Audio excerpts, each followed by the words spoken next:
हमारे जीवन में कई बार हम खुद को मुश्किल समय में पाते हैं। कई बार हमें बड़े फैसले लेने पड़ते हैं, लेकिन हम नहीं जानते कि यह सही है या गलत। क्या उस फैसले का नतीजा हमारे जीवन में खुशी लाएगा या परेशानी। लेकिन कई बार हमारे पास सही निर्णय लेने के सुझाव नहीं होते हैं और हम जल्दबाजी में फैसले लेते हैं, और उन फैसलों की वजह से हमारा जीवन खुशहाल हो सकता है या हमारा जीवन नर्क से भी बदतर हो सकता है। इसलिए सही फैसला लेने की क्षमता हमारे जीवन में सफलता हासिल करने के लिए आवश्यक है। तो चलिए आज की इस कहानी के माध्यम से जानते हैं कि जीवन में सही निर्णय कैसे लें और साथ ही सही निर्णय लेने का तरीका क्या है। बहुत साल पहले की बात है। एक छोटे से राज्य में एक बौद्ध भिक्षु रहता था। उसका ज्ञान हर जगह प्रसिद्ध था। वो बौद्ध भिक्षु बहुत ज्ञानी था। लोग दूर दूर से उसके पास आते थे ताकि वो उससे अपनी समस्याओं का समाधान पा सके। कोई भी व्यक्ति चाहे कैसी भी समस्या लेकर उसके पास आए, वो उसका समाधान जरूर करता था। जब भी वो किसी की समस्या सुनते तो उसे बड़े ध्यान से सुनते और उसमें लीन हो जाता। उसके बाद वो थोड़ी देर के लिए अपनी आंखें बंद करके उस समस्या के बारे में अच्छे से सोचते और फिर उसका समाधान देते। ऐसे में कोई व्यक्ति उनके बारे में बस एक ही बात सोचता था। हो सकता है इस भिक्षु के पास कुछ ऐसी चमत्कारी शक्तियां हों जिससे ये समाधान पूछते हैं और फिर हमें समाधान बताते हैं। एक बार एक युवक ने बौद्ध भिक्षु से पूछा, क्या आपके पास ऐसी चमत्कारी शक्तियां हैं जिसके कारण आप हमारी समस्याओं का समाधान कर देते हैं, या फिर आपके पास ऐसी दिव्य दृष्टि है जिसके कारण आप हमारी समस्याओं का समाधान ढूंढ लेते हैं। युवक की यह बात सुनकर बौद्ध भिक्षु जोर जोर से हंसने लगे, लेकिन उन्होंने युवक की बातों का कोई जवाब नहीं दिया। उसके कुछ दिनों के बाद उस राज्य में एक बहुत ही अजीब घटना घटी।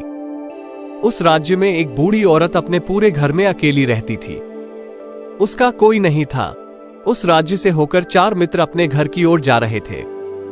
वे लोग दूसरे नगर में काम करके पैसा इकट्ठा करके अपने गांव की ओर जा रहे थे। ये बहुत पुराने समय की बात है, जब यातायात के साधन नहीं थे तो लोग पैदल ही सफर किया करते थे। इसीलिए वो चारों दोस्त धन इकट्ठे करके अपने गांव की ओर जा रहे थे। उन चारों ने अपने धन एक छोटी सी पोटली में रखे थे और उस पोटली में उनकी सारी कमाई थी। तभी उन चारों दोस्तों में से एक ने कहा कि दोस्तों, अगर हम अपने धन इस तरह से अलग अलग रखेंगे तो हमारे धन चोरी हो सकते हैं। क्यों ना हम अपने सारे धन एक पोटली में रख लें, ताकि उस पर हमारी नजर भी रहे और हमारे धन भी सुरक्षित रहेंगे, और जब हम अपने गांव पहुंचेंगे तो वहां उसमें से अपना हिस्सा ले लेंगे। उन तीनों दोस्तों ने उस युवक की बात मान ली और सबने मिलकर अपने धन एक पोटली में रखे और सब मिलकर अपने गांव की ओर चल पड़े। चलते चलते काफी समय बीत गया था और रात होने वाली थी। तभी उन्हें एक घर दिखाई दिया जहां एक बूढ़ी औरत रहती थी। रात का समय हो चुका था और उन 4 दोस्तों को रात में रुकने के लिए जगह चाहिए थी। तो उन चारों ने मिलकर एक योजना बनाई कि आज रात वो इसी घर में रुकेंगे। तो वो चारों उस घर की तरफ बढ़ते हैं और दरवाजा खटखटाते हैं। तभी एक बूढ़ी औरत दरवाजा खोलती है। उन चारों दोस्तों में से एक हाथ जोड़कर उस बूढ़ी औरत से कहता है कि माताजी, हम अपने गांव की तरफ जा रहे थे, लेकिन रास्ते में रात हो गई और अब हम इतनी रात में सफर नहीं कर सकते। इसलिए हम आपसे विनती करते हैं कि हम एक रात आपके यहाँ रुकना चाहते हैं। सुबह होते ही हम यहाँ से चले जाएंगे। वो बूढ़ी औरत काफी देर तक सोचती है और उसके बाद वो कहती है, ठीक है, तुम सभी आज रात यहीं रुक सकते हो, मुझे कोई दिक्कत नहीं है। मैं खाना बनाने जा रही हूँ, कहो तो तुम लोगों के लिए भी बना दूं। उन चारों ने सहमति जताते हुए कहा, हाँ बिल्कुल। उसके बाद चारों दोस्तों ने धन की पोटली बूढ़ी औरत को सौंपते हुए कहा, माताजी, इस पोटली में हमारी पूरे साल की कमाई है। हम चारों ने अब तक का अपना सारा कमाया हुआ धन इसी पोटली में रखा है और अब हम इसे आपको सौंप रहे हैं, क्योंकि यह हम चारों के बजाय आपके पास ज्यादा सुरक्षित रहेगा। हम बस इतना चाहते हैं कि अगर हम चारों में से कोई भी इसे लेने आए तो आप उसे ये पोटली तब तक ना दे जब तक कि हम चारों एक साथ इसे लेने ना आ जाएं। तभी बूढ़ी औरत कहती है, ठीक है बेटा, यदि तुम चारों एक साथ आओगे तभी मैं ये पोटली तुम्हें सौंपूंगा, और वैसे भी तुम लोग सुबह यहाँ से जाने वाले हो, मैं ये पोटली सुबह ही तुम्हें सौंप दूंगी। धन की पोटली बूढ़ी औरत को सौंपने के बाद चारों दोस्त निश्चिंत हो जाते हैं कि अब उनके धन सुरक्षित हैं और वे लोग खाना खाकर सो जाते हैं। अगली सुबह जब वो चारों उठते हैं तो सभी आगे की यात्रा की तैयारी करने लगते हैं। उन 4 युवकों में से एक थोड़ा बदमाश किस्म का था। वो अपने तीनों दोस्तों से कहता है, भाइयों, इस बूढ़ी औरत ने हमारी रात भर खातिरदारी की है, हमें अच्छा खाना खिलाया है, सोने के लिए अच्छी जगह दी है, पूरी रात सिर छुपाने के लिए अच्छा घर दिया है, और हमने अभी तक इसके लिए कुछ नहीं किया। वो बूढ़ी औरत खेतों में अकेली काम कर रही है। क्या हम सब यहाँ से जाने से पहले उस बूढ़ी औरत की मदद नहीं कर सकते? उस बदमाश युवक ने मन ही मन योजना बना ली थी कि वह किसी भी तरह उस बूढ़ी औरत से वो पोटली हासिल करके ही रहेगा। बाकी 3 दोस्त उसकी बातों में आ जाते हैं और सब मिलकर उस बूढ़ी औरत की मदद करने यानी खेतों में काम करने निकल पड़ते हैं। वे सभी मिलकर खेतों का काम कर ही रहे थे। तभी वो बदमाश युवक अपने बाकी 3 दोस्तों से कहता है, दोस्तों, मुझे बहुत प्यास लगी है, मैं उस बूढ़ी औरत से पानी मांग कर लाता हूँ। बाकी के लोग भी अब बहुत थक चुके थे, उन्हें भी बहुत प्यास लगी थी, इसलिए वो तीनों मित्र उसे वहां से जाने की अनुमति दे देते हैं। जैसे ही वो बदमाश उस बूढ़ी औरत के पास पहुंचता है, वो उस बूढ़ी औरत से कहता है, माताजी, अब हम यहाँ से जा रहे हैं, कृपया हमारी धन की पोटली हमें लौटा दीजिए। इस पर बूढ़ी औरत कहती है, नहीं नहीं, जब तक आप चारों साथ में ना हो तब तक मैं वो पोटली किसी को नहीं दे सकती। तुम्ही ने ही तो कहा था कि जब तक हम चारों एक साथ ना हो तब तक ये पोटली किसी को नहीं देनी है। तब वो बदमाश युवक उन तीनों की तरफ इशारा करके कहता है, ले लू। उन तीनों ने सोचा कि हमारा मित्र हमारे लिए पानी लाना चाहता है, इसीलिए वो हमारी इजाजत मांग रहा है। तब उन तीनों मित्रों ने उस युवक की तरफ इशारा किया, हाँ ठीक है, ले आओ। ये देखकर बूढ़ी औरत को लगने लगा कि अब ये चारों यहां से जा रहे हैं, इसलिए वे अपनी पोटली मांग रहे हैं। इसलिए बूढ़ी औरत ने वो पोटली लाकर उस बदमाश युवक के हाथ में रख दी और वो बदमाश युवक उस पोटली को लेकर वहां से चला गया और बाकी 3 मित्र खेत के काम में व्यस्त हो गए। कुछ देर बाद जब वे तीनों खेत में काम करके वापस आते हैं और बूढ़ी औरत से पूछते हैं कि माताजी, हमारा वो मित्र कहाँ गया है जो यहाँ पानी पीने आया था? इस पर बूढ़ी औरत कहती है कि क्या वो पानी पीने आया था, लेकिन वो तो कह रहा था कि हम चारों जा रहे हैं, कृपया हमारे धन की पोटली हमें दे दे। तब वो तीनों हैरान होकर बूढ़ी औरत से कहते हैं कि माताजी, हमने कब कहा कि हमने वो पोटली मांगी थी, हमें प्यास लगी थी और हमने पानी के लिए इशारा किया था। तब बूढ़ी औरत उन तीनों से कहती है कि लेकिन अब वो पोटली लेकर चला गया है। तभी वो तीनों दोस्त सिर पकड़कर रोने लगते हैं और कहते हैं कि माताजी, उस पोटली में हमारी सारी मेहनत की कमाई थी जिसे वह लेकर भाग गया है। हमने आपको कहा था कि जब तक हम चारों एक साथ ना आ जाएं, तब तक वो पोटली किसी को मत देना। फिर आपने ऐसा क्यों किया? इसमें आप ही की गलती है। हमने आपको उस पोटली की हिफाजत के लिए रखा था और आपने उसे एक ऐसे आदमी के हाथ में दे दिया जिसने हमारा सारा धन लूट लिया। हम ये बर्दाश्त नहीं करेंगे। हम राजा के पास जाएंगे और आपकी शिकायत राजा से करेंगे, न्याय की मांग करेंगे। अब इस बात का फैसला राजा ही करेंगे। ये सुनकर तीनों युवक क्रोधित हो जाते हैं और राज दरबार में पहुंच जाते हैं और राजा को अपनी पूरी समस्या बताते हैं। राजा जब उन तीनों युवकों की बात ध्यान से सुनता है तो वह तुरंत बूढ़ी औरत को राज दरबार में उपस्थित होने का आदेश देता है। राजा के आदेश पर राजा के सैनिक तुरंत बूढ़ी औरत को राज दरबार में पेश करते हैं और राजा दरबार के सामने बूढ़ी औरत को दोषी घोषित करते हुए कहता है कि तुम्हें वो पोटली उस अकेले व्यक्ति को नहीं देनी चाहिए थी। जब उन्होंने तुमसे कहा था कि जब तक वे चारों मिलकर पोटली लेने नहीं आते तब तक तुम्हें वो धन किसी को नहीं देना चाहिए था। इसमें तुम्हारी गलती है और अब तुम्हें इसका हर्जाना भरना होगा, तुम्हें उनका धन लौटाना होगा। राजा का यह आदेश सुनकर बूढ़ी औरत फूट फूट कर रोने लगती है और राजा से मदद की गुहार लगाती है और कहती है, हे राजन, मैं एक बूढ़ी औरत हूँ और मेरे पास इतना धन नहीं है, न ही मेरे घर में कोई ऐसा है जो धन कमाता हो। मेरे पास इतना धन नहीं है कि मैं उनका धन लौटा सकूं। मैं अकेली और असहाय हूँ, कृपया मुझ पर दया करें। लेकिन राजा उस बूढ़ी औरत की एक भी बात नहीं सुनता। बूढ़ी औरत रोती हुई अपने घर की ओर जा रही थी। वो सोच रही थी कि मैं इतना धन कहाँ से लाऊंगी, मैं ये धन उन लोगों को कैसे लौटाऊंगी। मेरे पास इतने धन नहीं है, मैं क्या करूं? अगर मैंने उनके धन नहीं लौटाए तो राजा मुझे मार डालेगा।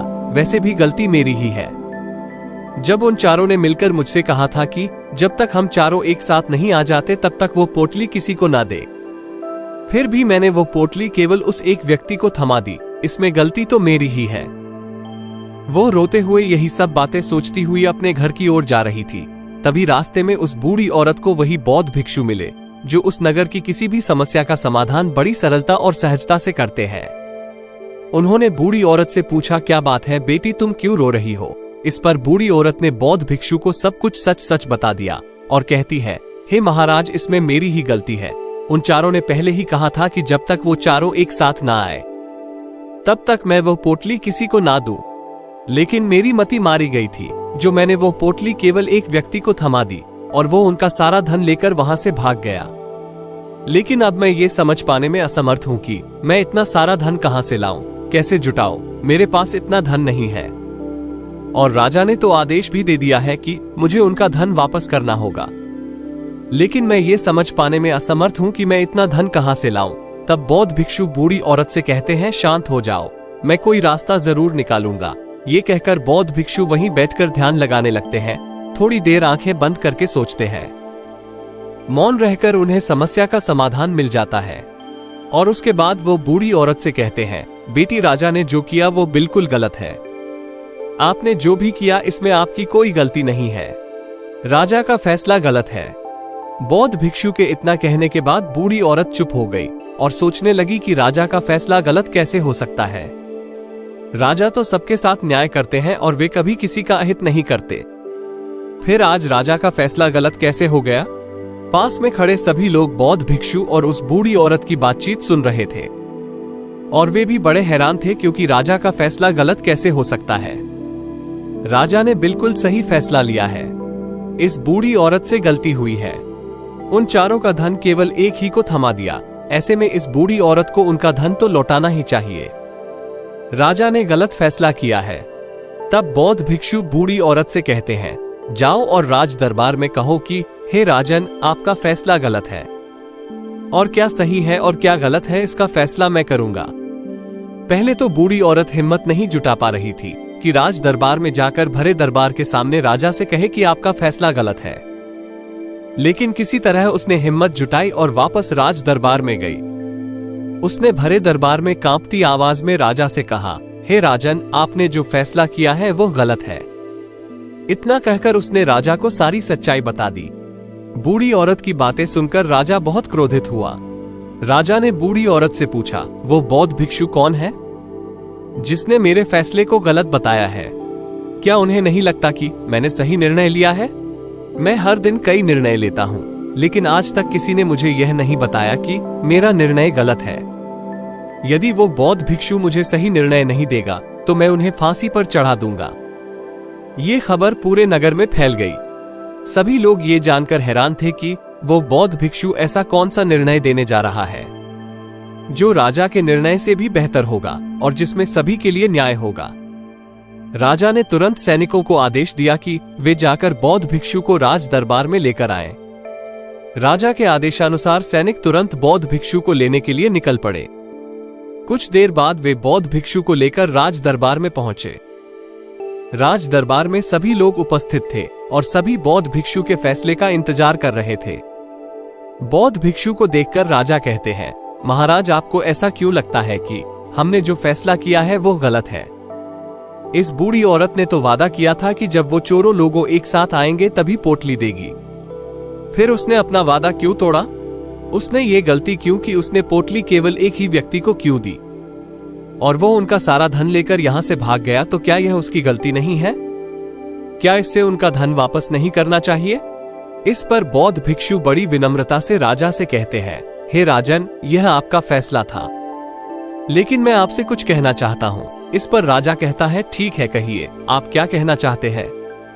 इस पर बौद्ध भिक्षु बड़ी विनम्रता से राजा से कहता है, हे राजन, जैसा कि वादा किया गया था कि वो पोटली उन चारों के एक साथ होने पर दी जाएगी, तो अभी तो वो 3 ही है, चौथा कहाँ है? तो इनसे कहिए कि वो लोगों यहाँ से वापस जाएं और अपने चौथे मित्र को यहाँ लेकर आए, तभी इनका धन वापस किया जाएगा। और वादा भी ऐसा ही किया गया था कि जब तक चारों लोग एक साथ नहीं होंगे तब तक उनका धन उन्हें नहीं लौटाया जाएगा। और यदि यह बूढ़ी औरत इन तीनों को धन लौटा देती है तो ये बूढ़ी औरत अपना वादा तोड़ देगी और यह सही नहीं है। यदि आप चाहते हैं कि इनका धन वापस मिले तो पहले इनसे कहिए कि वे जाकर अपने चौथे मित्र को वापस लाए। ये सुनकर राज दरबार में सभी लोग बहुत खुश हुए। सभी ने बौद्ध भिक्षु की बहुत प्रशंसा की। राजा भी बौद्ध भिक्षु के निर्णय से पूरी तरह सहमत था। राजा ने तुरंत बौद्ध भिक्षु के सामने अपना सिर झुकाया और हाथ जोड़कर उनसे कहा, हे महाराज, आपका निर्णय इतना सही कैसे हो सकता है? मेरे मन में यह विचार क्यों नहीं आया? मैंने इस बारे में इस तरह क्यों नहीं सोचा? तब बौद्ध भिक्षु ने राजा से कहा, हे राजन, आपके पास और भी काम है। आप पूरा दिन व्यस्त रहते हैं और आपको जल्दबाजी में फैसले लेने पड़ते हैं। आपने इस बात को सुना और समझा, लेकिन आपने इसे देखने में गलती की। आपने इसे सिर्फ ऊपरी तौर पर देखा। आपने इसकी गहराई में जाने की कोशिश ही नहीं की। अगर आपने इस बात की गहराई को देखा और समझा होता तो आप भी इसी नतीजे पर पहुंचते। जब तक हम किसी भी बात की गहराई में नहीं जाते, उसका सही हल नहीं निकाल सकते। लेकिन हम में से ज्यादातर लोग अपने फैसले सिर्फ जल्दबाजी में लेना चाहते हैं। चाहे वो बात कितनी भी गंभीर क्यों ना हो, हमें तो बस अपना हक चाहिए, हमारा नाम होना चाहिए। भले ही उस फैसले से भविष्य में हमें नुकसान ही क्यों ना हो, लेकिन हम उस बात की गहराई में जाने की सोचते ही नहीं। तब वो राजा बौद्ध भिक्षु से कहता है, हे महाराज, क्या आपके पास कोई दिव्य शक्तियां हैं? क्या आपके पास ऐसी कोई चमत्कारी शक्ति है कि आप प्रश्न पूछते हैं और बदले में वो आपको उत्तर देता है, जिसके कारण आप सटीक और सही समाधान बता पाते हैं? राजा की यह बात सुनकर बौद्ध भिक्षु मुस्कुराने लगे और राजा से बोले, हे राजन, ये प्रश्न मुझसे बहुत से लोगों ने पूछा है और मैंने कभी किसी को कोई उत्तर नहीं दिया। लेकिन आप इस राज्य के राजा हैं, इसलिए मैं आपके इस प्रश्न का उत्तर देता हूं। आप में से यहां मौजूद बहुत से लोगों को लगता है कि मेरे पास कुछ ऐसी शक्तियां हैं जिनसे मैं बात कर सकता हूं और जिसके माध्यम से मैं किसी भी समस्या का समाधान पा सकता हूं। लेकिन मैं आपको एक बात ईमानदारी से बताता हूं, मेरे पास ऐसी कोई शक्तियां नहीं हैं। मैं बस हर मामले के बारे में गहराई से सोचता हूं और उस पर विचार करता हूं, और जब मैं सोचता हूं तो मेरे सामने कई समाधान आते हैं, और जो समाधान मेरे सामने आते हैं मैं उन पर भी विचार करता हूं, उनके बारे में भी गहराई तक जाता हूं, और जब मुझे लगता है कि इस समस्या का यही समाधान होना चाहिए, तभी मैं उस व्यक्ति को वो समाधान देता हूं ताकि वह अपनी समस्या का समाधान कर सके। अब आप ही सोचिए, आप जल्दबाजी में यह फैसला लेकर इस बूढ़ी औरत की जीवन पूरी तरह से बर्बाद कर देते। हमारा पूरा जीवन केवल एक फैसले पर निर्भर करता है। यदि वो फैसला सही हुआ तो हमारा जीवन अच्छा बन जाएगा, और यदि वो फैसला गलत निकला तो हमारा जीवन नर्क से भी बदतर हो सकता है। इसलिए अगर आप सही और सटीक निर्णय लेना चाहते हैं तो आपको चुप रहना सीखना होगा और उस पर सोचना होगा, क्योंकि हमारे निर्णय ही हमारा भविष्य तय करते हैं, हमारे जीवन का अगला कदम तय करते हैं। चाहे वो निर्णय छोटे हों या बड़े, वो हमारे जीवन का निर्धारण करते हैं। इसलिए सबसे पहले हमें सही निर्णय लेने के लिए चुप रहना सीखना होगा, उन पर विचार करना आवश्यक है। और जब आप ऐसा करते हैं तो आपके सामने एक ही समस्या के कई समाधान निकल कर आते हैं, और जब आप उन पर गौर करेंगे तो आपको समझ में आएगा कि उन फैसलों का समाधान क्या होना चाहिए, समाधान से क्या लाभ और हानि होगी, या फिर आप उस समाधान पर सोच विचार और मनन करने के बाद ही उसे समझ सकते हैं, और उसके बाद ही आप निर्णय ले सकते हैं कि ये समाधान उचित होगा या नहीं। और यह सब तभी संभव हो सकता है जब हम कम बोलना शुरू कर दें और बिल्कुल चुप हो जाएं। इसका मतलब है कि आप भीतर से शांत हो जाएं, और जब आप भीतर से शांत होने लगते हैं तो आपका मन स्पष्ट होने लगता है और आप किसी भी चीज पर सोच विचार और मनन कर सकते हैं। और जब आप भीतर से शांत होने लगते हैं तो आप ऊपर से भी कम बोलते हैं, और जब आप धीरे धीरे कम बोलने के आदी हो जाते हैं तो आप साफ और स्पष्ट तौर पर सोच और समझ पाते हैं, और आपके विचारों में शुद्धता आ जाती है, जिससे आपको ये साफ और स्पष्ट देखने को मिल जाता है ये कौन सा फैसला सही होगा और कौन सा फैसला गलत होगा। आपको उस परिस्थिति में क्या करना चाहिए और क्या नहीं करना चाहिए। लेकिन हम में से ज्यादातर लोग खुद को सही साबित करने और खुद को श्रेष्ठ साबित करने के लिए बहुत ज्यादा बोलते हैं, और हम इतना बोलते हैं कि कोई भी उनकी बातों को गंभीरता से नहीं लेता। उन्हें लगता है कि जैसे ज्यादा बोलना ही उनका हथियार है, लेकिन वो भूल जाते हैं कि ज्यादा बोलने से वो मूर्ख बन रहे हैं। लोग हमारा मजाक उड़ाते हैं, हमें मूर्ख समझते हैं और हमसे दूर रहने लगते हैं, क्योंकि उन्हें हमारी बकबक पसंद नहीं आती। लेकिन जब आप भीतर से शांत होने का प्रयास करते हैं और धीरे धीरे भीतर से शांत होने लगते हैं, तो आप खुद ब खुद कम बोलना शुरू करते हैं। तब आप अपने आप को बहुत अच्छी तरह से समझना शुरू कर देते हैं। तब आप इस बात को अच्छे से समझने लगते हैं कि हम जो बेकार की बातें करते हैं उनमें हमारे शरीर की कितनी ऊर्जा बेवजह बर्बाद हो जाती है, जिसका इस्तेमाल हम चाहें तो किसी महत्वपूर्ण काम में कर सकते हैं, निर्णय लेने में कर सकते हैं, जिससे हम तनाव मुक्त रह सकते हैं और हमें अच्छी नींद भी आ सकती है। और अगर आप इस तरह से सोच समझकर निर्णय लेने लगते हैं तो आपका दिमाग भी अच्छे से काम करने लगता है और आपका दिमाग पहले से ज्यादा शक्तिशाली हो जाता है। और मैं आपको इसका एक बहुत अच्छा उदाहरण भी बताना चाहूंगा। जब आप स्कूल में पढ़ते थे या आज भी पढ़ रहे हैं तो आपने देखा होगा कि जो बच्चे होनहार और बुद्धिमान होते हैं वो बहुत कम बोलते हैं और सही चीजों में अपना समय लगाते हैं। वो ज्यादातर अपना समय मौन में बिताते हैं। इस वजह से वो पढ़ाई में बहुत तेज होते हैं। वो जो भी पढ़ना चाहते हैं वो याद रखते हैं। लेकिन दूसरी तरफ जो बहुत बोलते हैं, अगर आप उन्हें पूरा 1 घंटा भी दे दे तो भी वो उन चीजों को उस तरह से याद नहीं रख पाते जिस प्रकार से जो बच्चे मौन रहते हैं वो उन बातों को याद रखते हैं। और महान चाणक्य ने भी यही कहा है कि जो व्यक्ति ये समझ लेता है कि उसे कब, कहां और कितना बोलना चाहिए, उस व्यक्ति को सफल होने से कोई नहीं रोक सकता। और आप इतिहास उठाकर देख लीजिए, आज तक जितने भी महान लोग हुए हैं, जो भी लोग सफल हुए हैं, उनको बहुत कम बोलने की आदत होती है। उनका पूरा ध्यान सिर्फ अपने लक्ष्य पर होता है और वो अपना पूरा समय अपने लक्ष्य को पाने में लगा देते हैं। इसीलिए आपको भी इस आदत को अपने जीवन में अपना लेना चाहिए। और कम बोलने का मतलब ये नहीं है कि आप बाहर से कम बोलें, बल्कि आप भीतर से कम बोलें, अंदर से शांत रहें। अगर आप इसका रोजाना अभ्यास करेंगे तो कुछ ही दिनों में आपको इसके फायदे दिखने लगेंगे। यदि आपको ये कहानी पसंद आई हो तो कृपया इस वीडियो को लाइक करें। आपका एक लाइक हमें प्रेरित करता है कि हम और भी अच्छी और प्रेरणादायक कहानियां आपके लिए लेकर आएं। आज आपने इस वीडियो से क्या सीखा वो हमें कमेंट में बताएं। आपके विचार और प्रतिक्रिया हमारे लिए अत्यंत महत्वपूर्ण है, क्योंकि वे हमें हमारी सामग्री को और बेहतर बनाने में सहायता करते हैं। इस वीडियो को उन सभी लोगों के साथ शेयर करें जिन्हें ये कहानी सुनने की जरूरत है। ये कहानी किसी के जीवन में सकारात्मक बदलाव ला सकती है, इसलिए इसे ज्यादा से ज्यादा लोगों तक पहुंचाने में हमारी मदद करें। अगर आप ऐसी ही और कहानियां सुनना चाहते हैं तो हमारे चैनल को सब्सक्राइब करना ना भूलें। सब्सक्राइब करने से आपको हमारे नए वीडियो की तुरंत जानकारी मिलेगी और आप हमारी सभी नई कहानियों से अपडेट रहेंगे। हमें ये जानकर खुशी होगी कि आप हमारी कहानियों से प्रेरित होकर अपने जीवन में कुछ सकारात्मक बदलाव ला रहे हैं। धन्यवाद।